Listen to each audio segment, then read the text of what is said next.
हिंदुस्तान में शिक्षक बनना अपने आप में काफ़ी रिस्पेक्टेबल जॉब है, लेकिन अब शिक्षक बनना अपने आप में काफ़ी टफ जॉब भी धीरे-धीरे बनती जा रही है। नमस्कार, मैं सोनिया सिंह स्वागत करती हूँ बीट द कॉम्पिटिशन पे। आप सोच रहे होंगे कि मैं इस तरीके की बातें क्यों कर रही हूँ। बिल्कुल जिस तरीके से शिक्षण संस्थानों का हाल है, बिल्कुल वैसा ही अगर आप सही माने तो शिक्षण संस्थानों में भर्ती किए जा रहे टीचर्स को लेकर करके भी कुछ ऐसा ही हाल दिखता अब नजर आ रहा है। हालांकि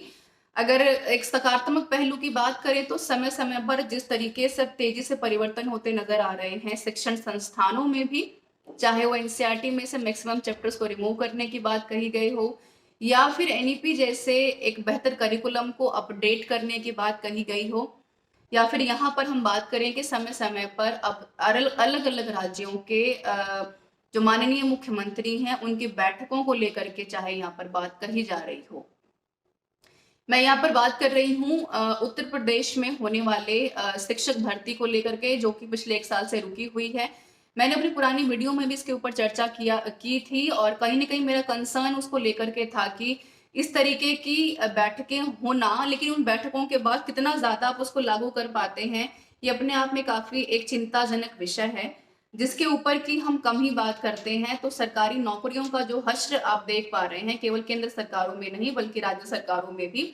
और केंद्र सरकारों राज्य सरकारों में जो संगठनें इस शिक्षाओं को करवाती हैं उनका भी हाल काफी ज्यादा अपने आप में चिंता पैदा करता है। उन कैंडिडेट्स के लिए जो काफी सालों से, काफी महीनों से, काफी मशक्कत से, काफी मुश्किलों से उन पेपर्स को क्वालिफाई करने के पीछे लगे हुए हैं और समय होते होते पेपर या तो लीक हो जाता है, डेट आगे बढ़ जाती है। वैसे में एक अच्छी खबर आप देख पा रहे होंगे, अप्रैल 5 का इंडियन एक्सप्रेस का ये अखबार है जिसमें कि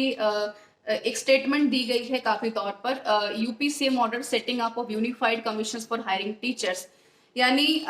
उत्तर प्रदेश में अब एक ऐसे संगठन का निर्माण किया जाएगा जहां पर कि हम education service selection commission and the higher education service commission जो है बनते देखेंगे, जो कि बिल्कुल अंडर होगा ये यूपी पब्लिक सर्विस कमीशन के अंडर, जहां पर हम भावी शिक्षक बनाने की तैयारी में हैं। और माननीय मुख्यमंत्री जी का बिल्कुल ये कहना है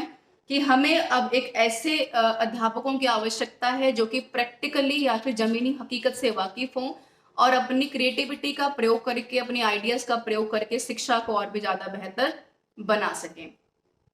उनका ये भी कहना है कि ऐसा इसलिए भी है क्योंकि हम ये चाहते हैं कि ये आने वाले भविष्य की एक नीड है, एक आवश्यकता है, और अगर कोई शिक्षक बेहतर तरीके से नहीं सोच पा रहा है तो उसको शिक्षक बनने जैसे प्रोफेशन में नहीं आना चाहिए। इसके साथ साथ अगर बात की जाए तो यहाँ पर नेचर ऑफ कमीशन की अगर बात की जाए तो यहाँ पर नेचर ऑफ कमीशन को जल्दी इस तरह के कमीशन को बहुत जल्द अपॉइंट करने की बात कही गई है और कहा गया है कि जल्दी से जल्दी एक नया कमीशन बना करके टीचर्स की हायरिंग को या उनके रिक्रूटमेंट प्रोसेस को बढ़ावा दिया जाए। और अगर बात करें यूपी टेट और टेट जैसी परीक्षाओं का तो बिल्कुल माननीय मुख्यमंत्री जी का ये कहना है कि इस तरीके के जो आपके पेपर होते हैं सालाना तौर पर उनको समय से करवाना बहुत ज्यादा आवश्यक है,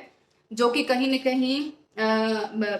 युवाओं की तैयारी को प्रभावित भी करती है। और इस तरीके के एग्जामिनेशंस को करवा करके टीचर्स की हायरिंग को समय पर करवा करके एक डेकोरम पूरा करना हमारे लिए बहुत ज्यादा आवश्यक रहेगा।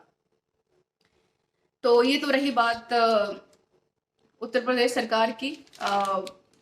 मैंने फिर से वही कहा कि बैठकें होना और उनका इम्प्लीमेंटेशन होना दोनों अलग अलग चीजें हैं, पर क्योंकि सकारात्मक रहने की आवश्यकता है और सकारात्मक रह करके उसका इंतजार करना भी बहुत ज्यादा आवश्यक है, क्योंकि हमारा काम केवल यहाँ पर तैयारी करना है, बाकी काम हम संगठन के ऊपर छोड़ देते हैं, सरकारों के ऊपर छोड़ देते हैं, क्योंकि आपके हाथ में केवल तैयारी करना ही है जिसको कि आपको और पेसअप करने के और आगे बढ़ाने के बहुत ज्यादा आवश्यक है। पर हाँ, एक सकारात्मक जो है रवैये से इस वीडियो को खत्म करेंगे, बिल्कुल ये कहते हुए कि जिस तरीके से अब एक आई चेक बनता नजर आ रहा है संस्थानों का शिक्षक भर्तियों को लेकर के, उम्मीद करते हैं कि आने वाले समय में या आने वाले 2023 आपके लिए काफी अपॉर्चुनिटी और सुनहरा मौका लेकर के आएगा, जहां पर आप मैक्सिमम शिक्षक भर्तियों को देख पाएंगे और यहाँ पर अपनी तैयारी को और भी ज्यादा महत्वपूर्ण और बेहतर बना करके आप सिलेक्शन ले पाएंगे। Thank you so much for being with me, everyone.